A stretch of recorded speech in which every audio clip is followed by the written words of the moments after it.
For the very first time, scientists have decoded brain activity, turned it into actual words, all from someone just naturally trying to speak. There are millions of people around the world who don't have this ability to speak.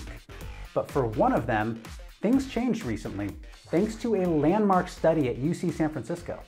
It is the most, natural, effortless, expressive, personal, and efficient way to communicate. And a lot of us take it for granted. Dr. David Moses works on the team behind this research. They implanted what they call a neural prosthesis on the skull of a man who's been paralyzed and unable to speak since he suffered a brainstem stroke 15 years ago. It's sort of like a flexible grid of sensors. So in this study, it's 128 sensors, and these are small circular electrodes that are surgically implanted on the surface of the brain. So this grid of sensors picks up neural activation patterns in the cortex, which as it happens is where vocal tract control is processed. Next, they had the man, who they refer to as Bravo 1, try to say single words out of a 50-word vocabulary. As he did that, they recorded his brain activity, then used machine learning to map the brain activity to each word. The model can kind of develop a sense of, okay, when these electrodes are active in this pattern relative to the other electrodes, then I think he's trying to say this word. After a total of 22 hours of recording Bravo 1's brain activity, it was time to start translating attempted speech into words. The team asked him questions by putting them up on the screen, and then asked him to answer using that 50-word vocabulary. We see that it's happening right in front of our eyes, right in front of his eyes. He's very excited about it too. So I mean, those are some very special moments for sure. Now this system was able to decode up to 18 words per minute at about a 75% accuracy rate.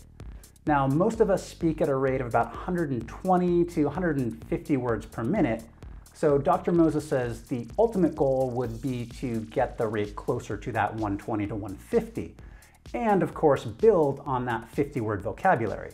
Now he wants to make one other thing very clear. This is not mind reading.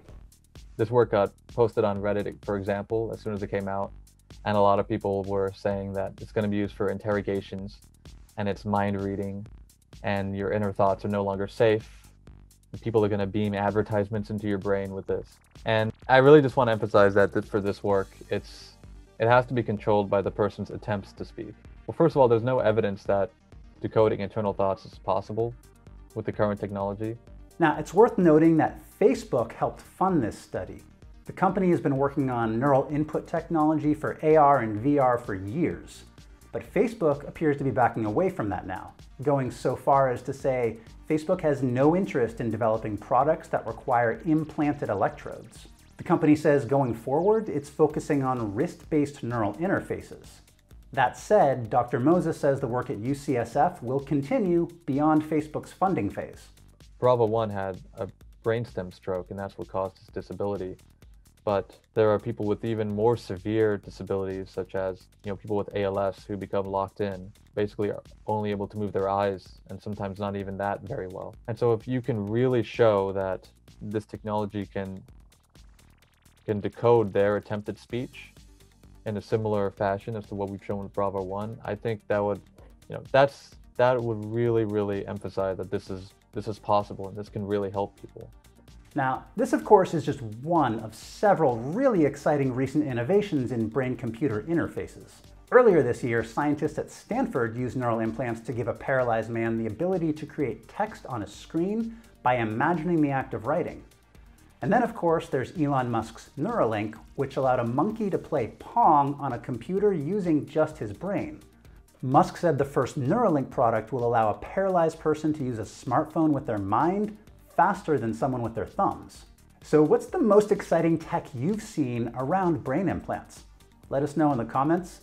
If you enjoyed this video, don't forget to give it a thumbs up. As always, thank you so much for watching. I'm Andy Altman, and I'll see you in the future.